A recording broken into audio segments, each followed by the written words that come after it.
À Paris, un homme entre la vie et la mort après avoir été par sa femme dans un restaurant. Je ne vais pas dire les mots comme ça avant qu'on me bannisse. Info Le Parisien. Une femme de 31 ans a tenté de son mari samedi soir dans un restaurant du 17e arrondissement de Paris. Des faits qui se sont déroulés sous les yeux de leur fille de 2 ans. Ah, c'est grave. 2 ans. 2 ans. C'est-à-dire que la petite, elle sera traumatisée à vie. Je veux dire que quand certaines le font, elles ne remarquent même pas qui est autour. Il y a des femmes, elles sont tellement énervées qu'elles se disent, elles sont plus garçons que garçons. Comment tu peux être énervé et faire des trucs comme ça? Et toujours, vous allez chercher un lien à causalité avec ce que le gars lui a potentiellement fait.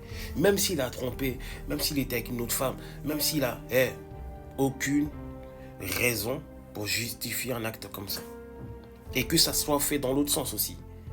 Quand c'est une femme, malheureusement, qui perd la vie, on ne cherche pas le lien à causalité, on ne cherche pas qu'est-ce qu'il a fait ou qu'est-ce qu'elle a fait. On cherche toujours la finalité. Oui, l'homme, c'est un salaud. Là, pourquoi, quand c'est une femme, on doit toujours chercher dans le passé. Et c'est la même chose quand une femme trompe, on dit, mais c'est parce que peut-être qu'il la regardait pas bien, il la regardait plus, etc. Pourquoi on cherche toujours un lien à causalité quand c'est une femme qui commet des méfaits comme ça?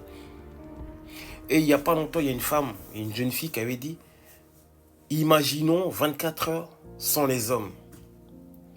Et on lui dit, mais qui va vous protéger? Après, elle disait, mais protéger de qui? Puisque c'est vous les monstres.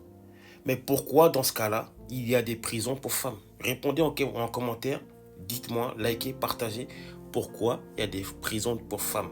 Et on a déjà fait des expériences sociales où on a mis des femmes entre elles sur une île. Et ben, devinez quoi? C'était rempli de jalousie. Que de la jalousie entre femmes.